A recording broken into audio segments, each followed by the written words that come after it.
a grabar. Ya, perfecto. ¿Hasta ahora tienen dudas, preguntas, comentarios? ¿Algo que no haya quedado claro? Ok, porque tienen que entender todo, o sea, tienen que entender la mayoría de lo que vimos hace un momento para esta parte. ¿Ya? Entonces, ahora sí vamos a introducir esta ecuación que nos va a servir de lleno para largo, que se conoce como el balance de energía del sistema cerrado. Ustedes balanceaban energía dentro de física mecánica, así que no se les va a hacer tanto complicado. ¿Ya? Y recuerden que como son sistemas cerrados, no vamos a contemplar intercambio de masa. Entonces, se simplifica la mayoría de las cosas. ¿Ok?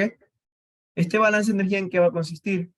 Ustedes cuando contemplaban la variación de la energía eh, en estado estacionario, ya cuando no había cambios dentro del sistema, ustedes decían que la variación de energía era igual a cero. Y la variación de energía simplemente se va a referir a que la energía en el estado 2 menos la energía en el estado 1 va a ser igual a cero. ¿Esto qué me va a indicar? Simplemente que la energía en el estado 2 es igual a la energía en el estado 1. ¿Ya? Esto ocurría creo que cuando no había cuando no existían formas de trabajo no conservativas. ¿Ya? Fuerzas no conservativas ni fricción. ¿Ve? Cuando no había interacción de esas en física mecánica, teníamos como resultado esta variación de energía. ¿Ok? Eso mismo hay que aplicar acá. ¿Ya? Ese mismo conocimiento extrapólenlo acá. Entonces, ¿qué es lo que vamos a tener? Mi variación de energía del sistema no va a ser más, bueno, aquí está medio raro, pero sería la energía que sale menos la energía que ingresa. ¿Ya? Recuerden que, a diferencia de energía mecánica, aquí estamos analizando un sistema de referencia, un cuerpo de referencia, en base con base a un entorno o a los alrededores. ¿Ok? Entonces, ¿cuál es la energía que sale de ese sistema y cuál es la energía que ingresa en el sistema? Así es como vamos a medir la variación o el cambio de energía. ¿Ya? La energía que ingresa, aquí la definen como la energía total de entrada, ¿ya? La energía total que está entrando al sistema. La energía energy out es la energía total de salida. La transferencia de energía, este valor que está aquí, delta E del sistema, va a estar en unidades de kilojoules, así como lo pueden ver aquí. ¿Ya? Recuerden que estas energías, aquí estamos considerando energías internas, cinéticas, potenciales, etc. ¿Okay? Hay diferentes atribuciones de energía. ¿Ya? Pero esas son las más comunes aquí en termofluidos. Y la tasa de transferencia de energía, ya la vamos a ver en un momento. Esto de aquí, recuerden que ustedes veían si el trabajo, ¿qué pasaba si yo al trabajo lo veía por unidades de tiempo? ¿Ok? Si yo al trabajo lo dividía por un monto de tiempo determinado. ¿A qué creen que se refiere? ¿Qué unidad nos daba como resultado si yo tomaba al trabajo por unidades de tiempo? O sea, si yo tenía trabajo era joules sobre segundos. ¿Qué unidades me daba como resultado? Es algo que ustedes ven en sus casas, ¿no?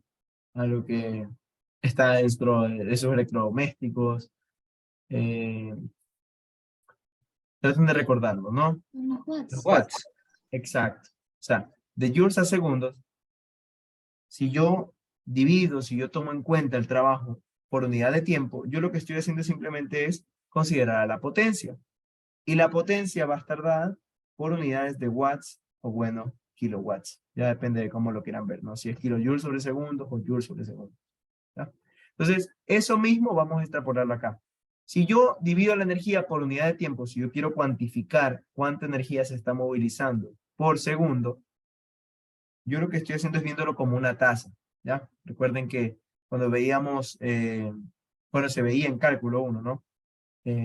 Cálculo de una variable, ustedes veían a la derivada como la tasa de cambio, ¿ya? Es exactamente lo mismo. ¿Cuál es la tasa de cambio de la energía?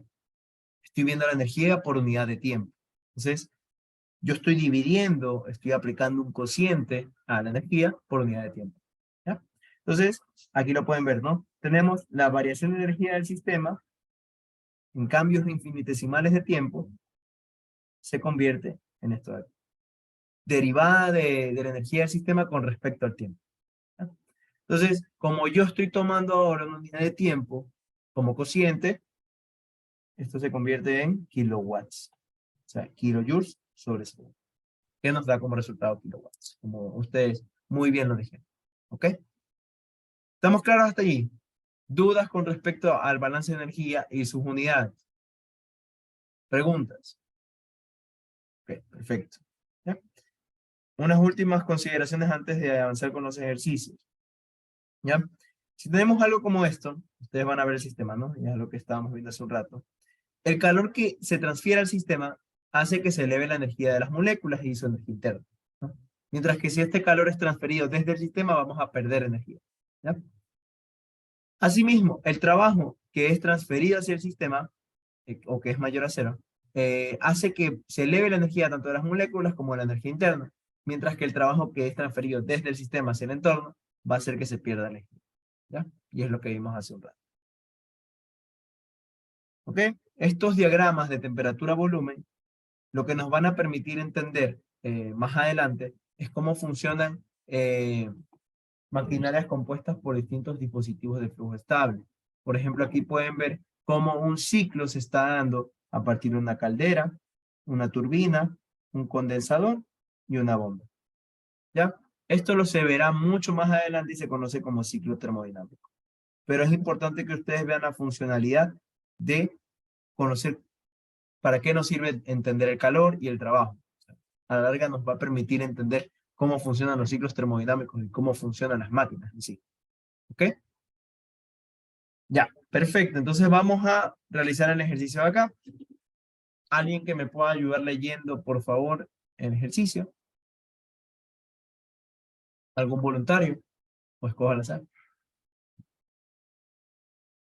¿Alguien que se anime?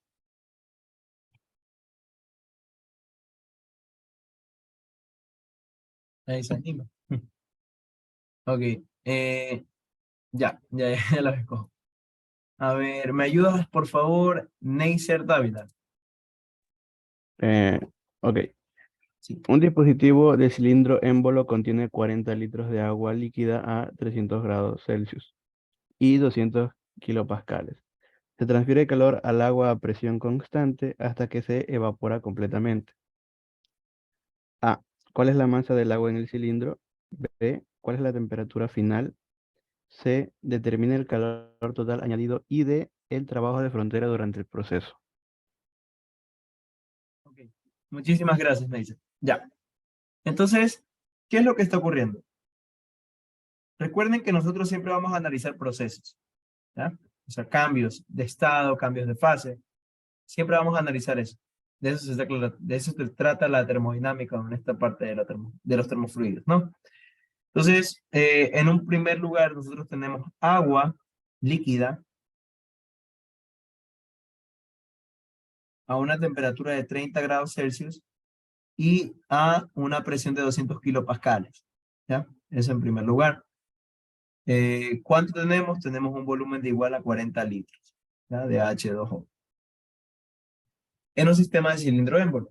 ¿Qué es lo que vamos a hacer? Vamos a transferir calor al agua, ¿ya? Estamos transfiriendo calor.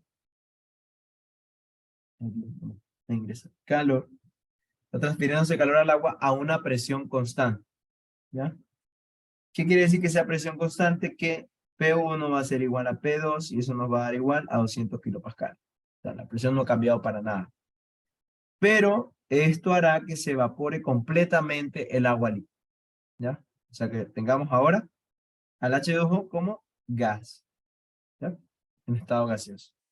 Ese es el cambio que se va a dar, ese es el proceso que se está dando y esa va a ser la descripción del fenómeno que tenemos y los datos que tenemos, ¿ok? Para plantear el problema. Ahora, ¿qué nos pide literal A? Nos pide determinar cuál es la masa de agua. Perdón. La masa de H2O, ¿ok? ¿Cuál es la temperatura final? Determina el calor total añadido. ¿Y cuál es el trabajo de frontera durante el proceso? Vamos a ver cómo trabaja el frontera. ¿Ok? Entonces, ¿qué es lo primero que yo tendré que hacer en este tipo de problemas? ¿Ya? Y es algo que en algunos ejercicios les obligan a hacer, pero es algo que ustedes por naturaleza tienen que hacer ya, o sea, grabarse el proceso de por sí. Y es graficar el proceso dentro de un diagrama temperatura-volumen o presión-volumen, ya como ustedes quieran. Entonces, en este caso yo voy a utilizar un diagrama temperatura-volumen, voy a tener un diagrama de temperatura en grados Celsius por volumen específico, no estoy hablando de volumen general, y va a estar dado en metros cúbicos sobre kilogramos, ¿ya?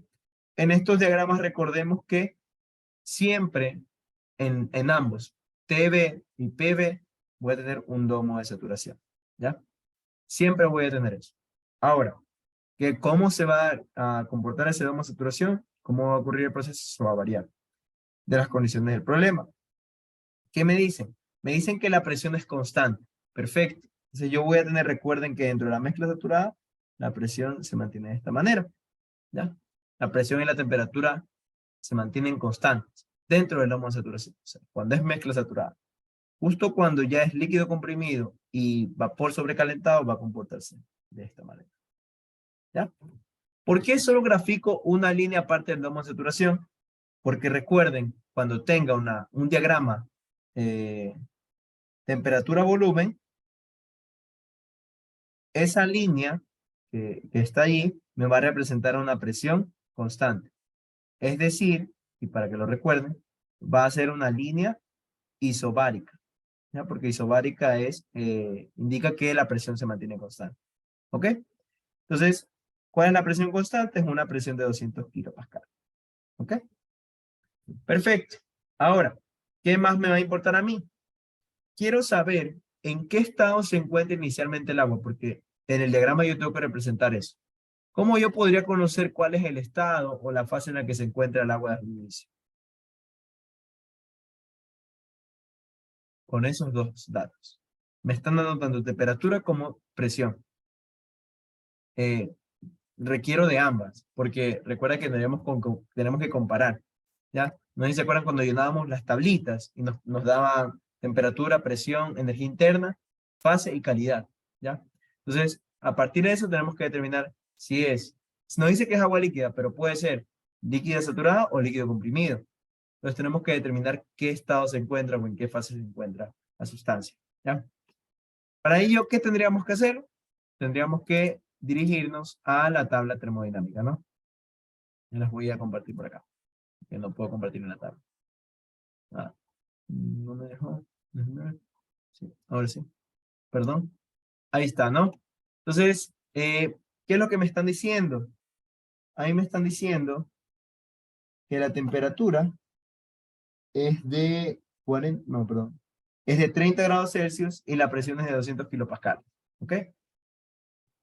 Temperatura de 30 grados Celsius, presión de 200 kilopascales. Recuerden que estamos hablando de H2O. Entonces nos vamos a dirigir a la tabla A4, ¿ya? En la tabla A4, ¿qué es lo que vamos a hacer? Escogemos una de ellas, una de las propiedades que nos dan, y la vamos a mantener fija. Generalmente mantenemos la temperatura, ¿ya? Entonces vamos a la tabla A4 porque en esta tenemos la tabla de temperaturas. Si vamos a considerar esa. Entonces, a una temperatura de 30 grados Celsius, ¿cuál es su presión?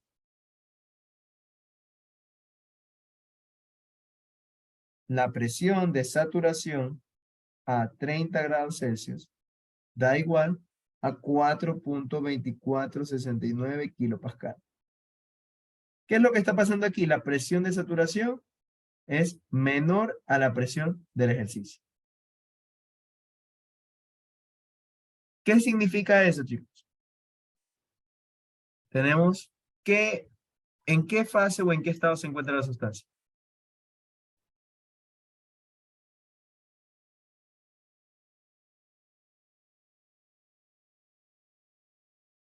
Líquido comprimido. Líquido saturado, no. Recuerden, si nos hubiese dado exactamente esa presión de saturación, tendríamos un líquido saturado, ¿ya? Pero como no nos da ese valor, tenemos un líquido comprimido, ¿ya? Recuerden eso. Cuando la presión de saturación es menor a la presión que nos indica el problema a una temperatura dada, tenemos un líquido comprimido. ¿Ok? Si hubiese sido mayor, tendríamos un vapor sobrecalentado, pero no tiene sentido. El ejercicio nos dice que es agua líquida. Entonces de allí partimos, ¿ya? Perfecto. Entonces, voy a compartirles acá. ¿Alguna duda de cómo pude reconocer cuál es la fase de la sustancia? Hemos hecho exactamente lo de las anteriores clases. Exactamente lo mismo. ¿Ok? Ahora de otra forma, pero es lo mismo. Entonces, mi sustancia se encuentra más o menos aquí, porque esa es la parte del líquido comprimido. Entonces, digamos que aquí estamos a 30 grados Celsius. Ya, este es mi estado 1. Ahora, ¿dónde creen que nos encontraremos en el estado 2? Si nos dice que se evapora por completo. ¿Dónde creen que nos encontramos?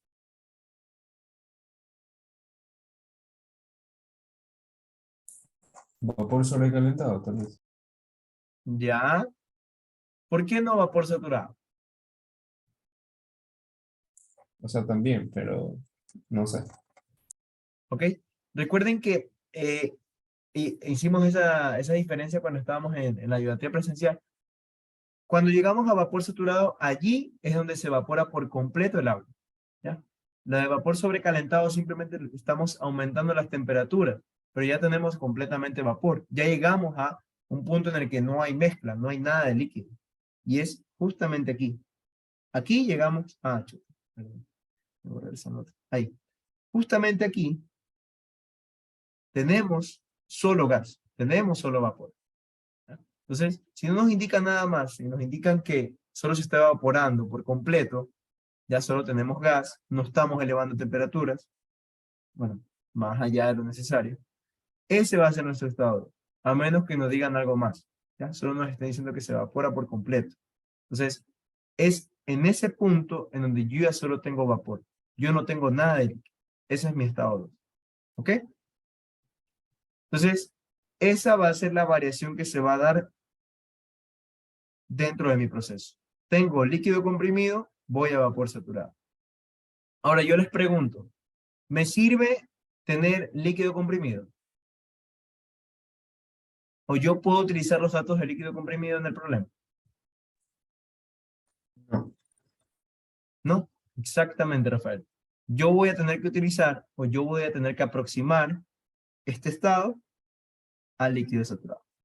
¿Ya? O sea, en un inicio sí es líquido comprimido, pero no puedo utilizar esa tabla porque es muy compleja de entender, muy difícil de manejar, entonces lo aproximo al líquido saturado. ¿Ok?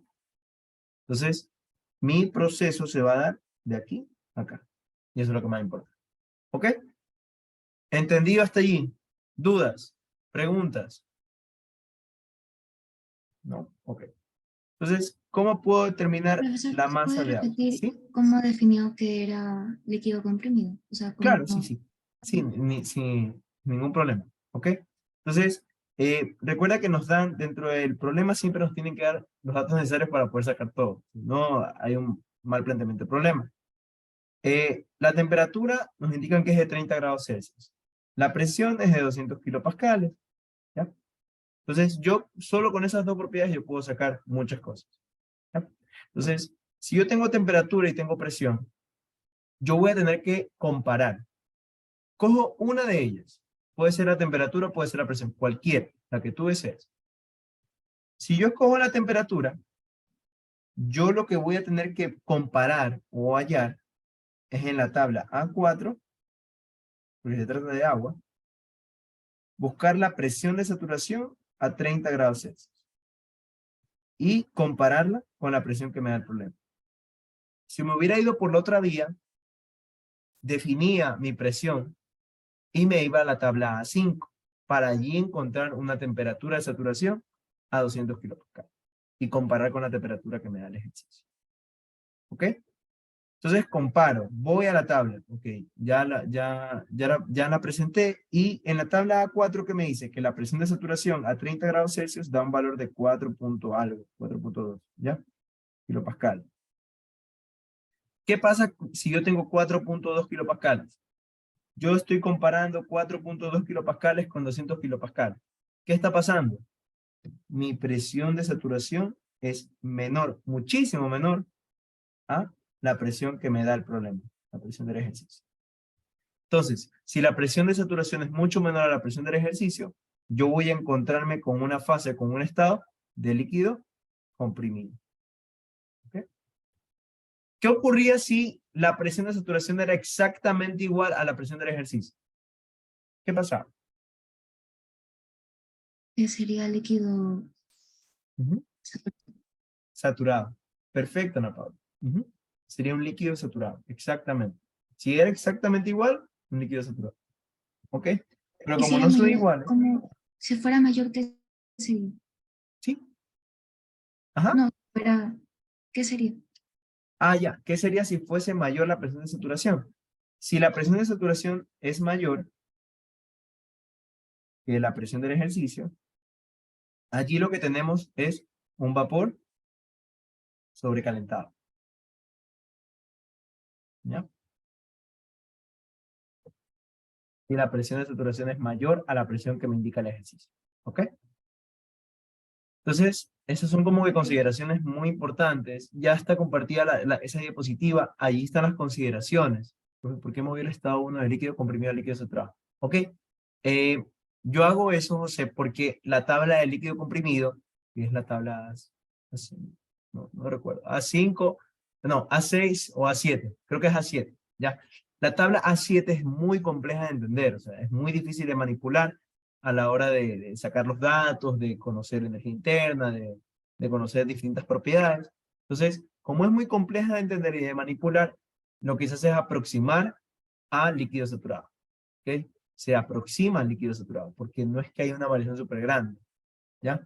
De las propiedades. Entonces, lo que hacemos es aproximar. Nos acercamos al líquido saturado, nada más. ¿Ok? ¿Está claro, José? Ya, perfecto. Entonces, ya entendí esa parte, entendemos cómo se va a dar el cambio en un diagrama temperatura-volumen. Ahora, ¿cómo puedo sacar la masa? Yo les pregunto, ¿cómo hallaré literal la masa del agua? O sea, el agua total, no me están diciendo la masa del gas, ni la masa del líquido, no me están diciendo eso. La masa del agua, ¿cómo la puedo sacar?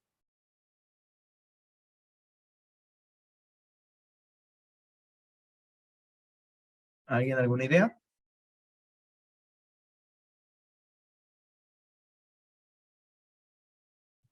¿Tienen idea?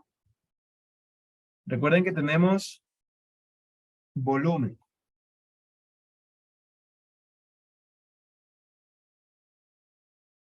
Recuerden que sabemos que el estado 1 es ahora líquido saturado, ¿ya? Vamos a trabajar con líquido saturado. Olvídense que es líquido comprimido. Claro, la Entonces, masa ¿qué total. se usaría qué? El valor de volumen específico. Exacto. Ajá. Aquí, y eso es algo que noté en sus lecciones, no, y luego lo corregí dentro de la solución de la lección, no utilicen la densidad. La densidad es engañosa porque la densidad va variando con respecto a la temperatura, ¿ya? Y ustedes creen, ok, la densidad es 1000 kilogramos sobre metro cúbico o 1 gramo sobre centímetro cúbico, lo cual no es cierto, ¿ya? Para todas las temperaturas eso va variando. Entonces, más certero o más preciso va a ser utilizar el volumen específico. ¿Ok? ¿Cuál volumen específico vamos a utilizar? Vamos a utilizar este. ¿Ya? El de la masa de agua del cilindro. Eso nos va a interesar hallar, ¿no? Entonces, ¿por qué me va a interesar hallar con el volumen específico la masa? Recuerden que tenemos volumen y nos queremos hallar la masa. Ustedes fácilmente podrían utilizar esta fórmula, ¿no? Masa sobre volumen. Pero no es el propósito del ejercicio. De aquí olvídense de usar la densidad. Recuerden que la densidad está medida en kilogramos sobre metros cúbicos y el volumen específico está medido en metros cúbicos sobre kilogramos. Entonces, la densidad es el recíproco de el volumen específico. Entonces, ustedes pueden hallar una relación entre masa-volumen y volumen específico, lo cual nos da un valor de masa igual a volumen general sobre volumen específico. ¿Ya? Entonces, ¿qué volumen específico utilizamos, chicos? El de líquido saturado sería, ¿no? Perfecto. Ujú. Ese es el que está más cerca, o sea, de allí partimos, ¿no? Entonces, tenemos un volumen de 40 litros. Bueno, 40 litros hay que transformarlo, ¿no? Litros, recuerden que las unidades nos dan en metros cúbicos. Un metro cúbico, ¿cuántos litros son? 1000. Exacto, 1000 litros. Entonces hacemos el factor de conversión aquí. Lo hice muy pequeño. Vale. Ya, esa es la parte de arriba. Y la parte de abajo van a ser el volumen específico. El volumen específico, ¿dónde lo van a encontrar? Vamos a buscar. El volumen específico será igual al volumen específico del líquido saturado a 30 grados Celsius. ¿Dónde puedo encontrar eso? Tabla A4. ¿Ya? Entonces vamos a la tabla A4. Si alcanzamos a terminar el ejercicio, chéverísimo. Pero si no, ahí vemos qué hacemos, ¿ya? Si les mando la resolución o vemos, vemos ya mismo qué hacemos. Entonces tenemos una temperatura de 30 grados Celsius, tenemos la presión, y vemos que el volumen de líquido saturado, ¿cuánto nos da? 0.001004. Ese es el que vamos a utilizar. ¿Ok? Recuerden que estamos en la tabla A4 de temperaturas, y la temperatura es de 30 grados Celsius. ¿Ok? Líquido saturado. ¿Ya? Ese es BF. ¿Ya? BG no le paren bola porque no estamos considerando la de vapor saturado. Ahorita es solo líquido saturado. ¿Ok? Creo que ya se está proyectando. Vamos a tener aquí abajo 0.001004 kilogramos sobre metros cúbicos. ¿Ok? Y hacemos la operación. ¿Cuánto nos da ese valor? 40 dividido para 1000 dividido para 0.001004. Nos da un valor de 39.84 kilogramos. ¿Ok? De agua. ¿Ya? Ese sería el literal A. Ahora, ¿cuál sería el literal B? ¿Cómo hallamos el literal B, chicos? ¿Alguna idea? Nos piden la temperatura final de la temperatura final del proceso. La temperatura final es cuando ya tenemos un vapor saturado. Entonces, la temperatura final, ¿cuándo va a ocurrir?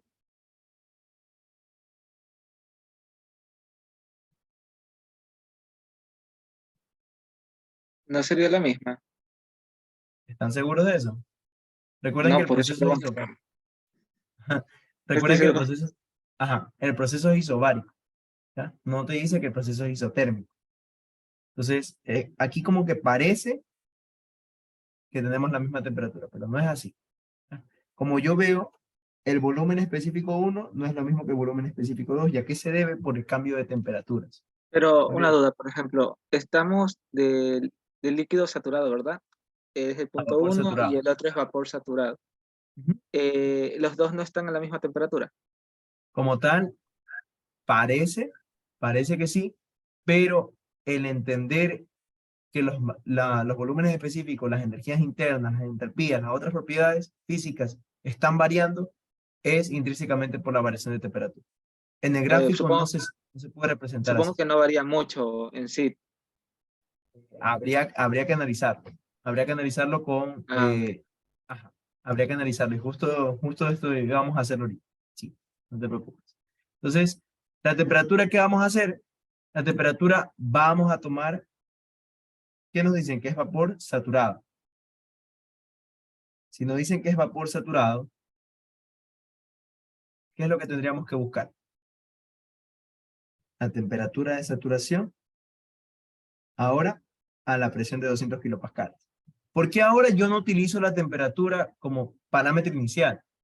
Porque yo lo único que conozco es que la presión no va a cambiar. Entonces mi parámetro inicial para el estado 2 es de 200 kilopascales. Y lo que yo quiero conocer es la temperatura 2. ¿Ya? Ay, chuta, ¿qué pasó? Check, no. Ay, déjeme ver. Sorry, se cerró la diapositiva. Voy a poner esa nota. Espérenme un ratito. Sorry que les tomo un poquito de su tiempo.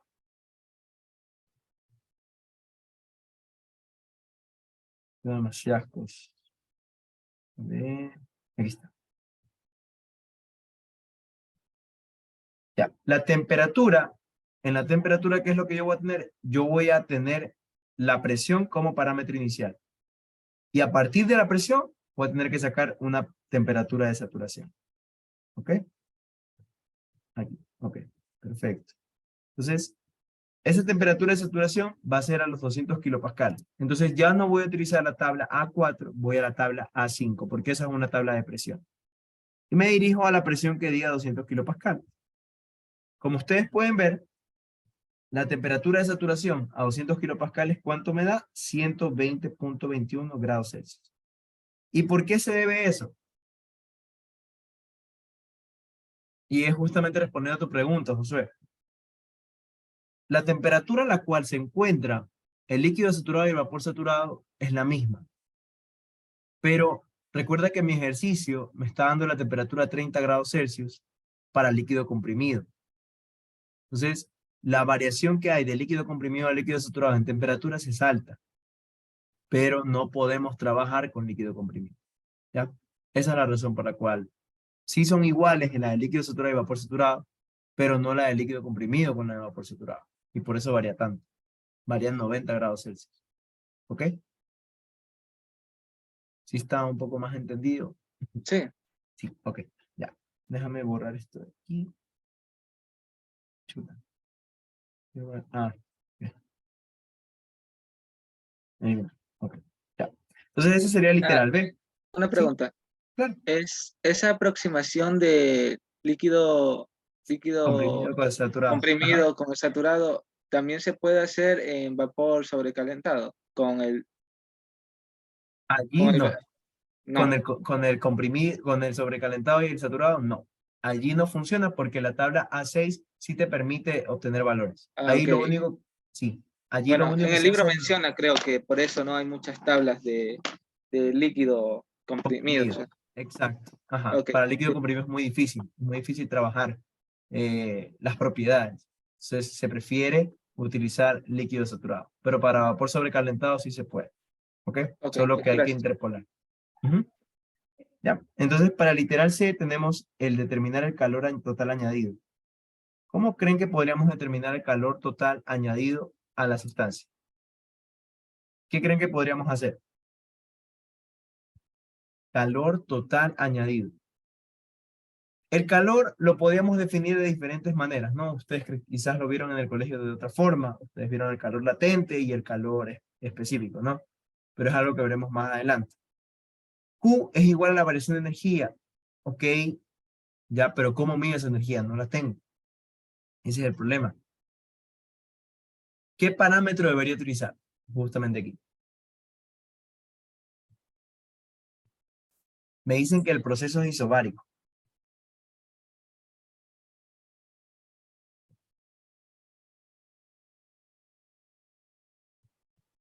Si el proceso es isobárico, yo lo que voy a tener que utilizar, yo voy a definir esto de aquí? Y es algo que lo veíamos más adelante, ¿ya? Pero quise como que omitir un poco.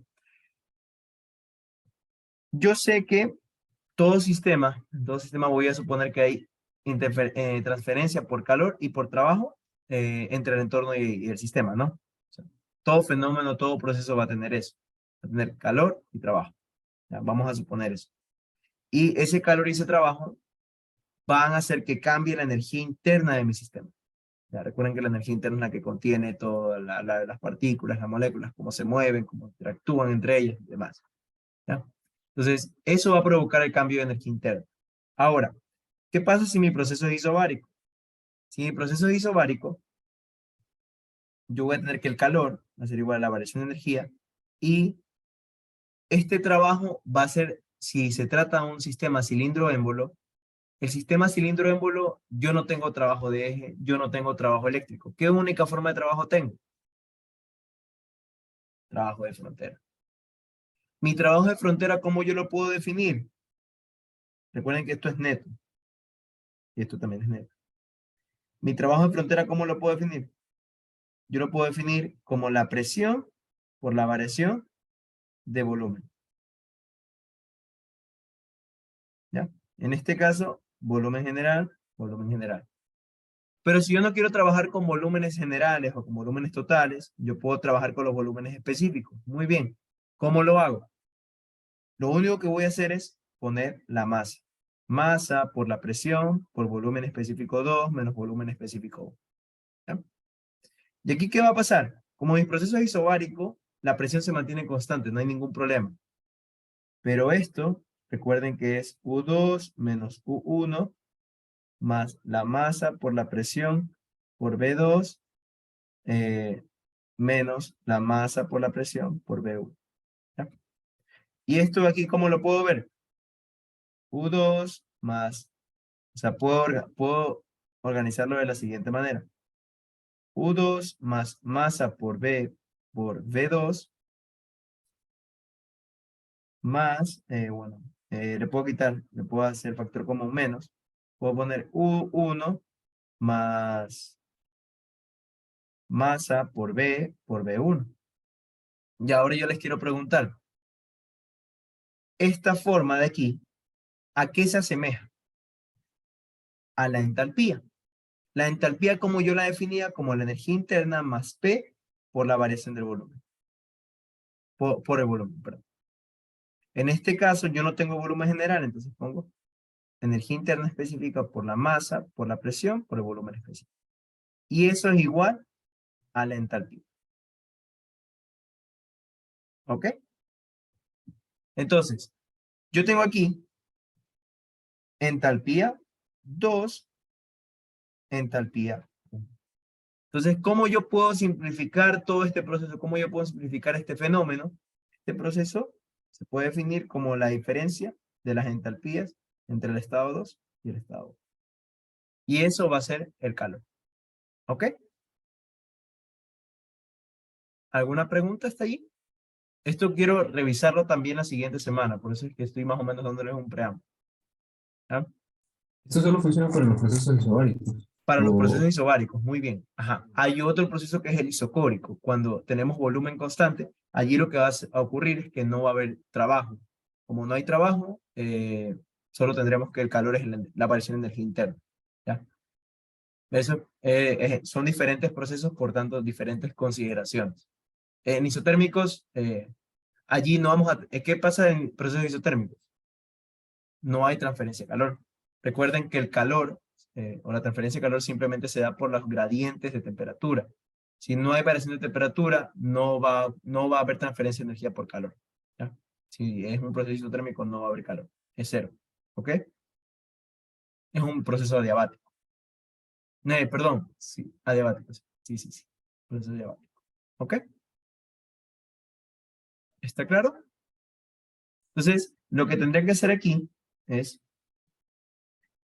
hallar H2 sería Hg a 200 kilopascal. Y H1 sería HF a 30 grados Celsius. ¿Ya? Esto es lo que tienen que hallar. Y restarlos, y ahí tendrían lo que es el calor. Para el literal D les doy la última indicación porque me queda menos de un minuto. ¿Qué es lo que les pide? El trabajo de frontera durante el proceso. ¿Cómo se define el trabajo de frontera? Y aquí ya lo tienen, ¿no? Presión por volumen 2 menos volumen 1. Pero esto no van a utilizar. Van a utilizar volumen específico. El volumen es igual a masa por volumen específico. Entonces, esto le va a quedar masa por presión por la variación de los volúmenes específicos. Por favor, chicos, antes de que termine la clase, pongan una X en el chat para yo poder tomar asistencia. O escriban en el grupo de WhatsApp, porque ya se va a acabar la sesión y se me va a borrar. Si lo pueden escribir en el grupo de WhatsApp, mejor. Si lo pueden escribir. Pongan X o por interno o para yo tomarles la asistencia. ¿Ya? Gracias. Si lo pueden poner en el grupo de WhatsApp, no lo pongan aquí. Aquí ya se va a borrar. Ok, les agradezco que hayan asistido a la ayudantía, chicos. Que pasen una linda noche y tengan un bonito feriado. Gracias. Chao. Gracias, maestro. Gracias. Gracias.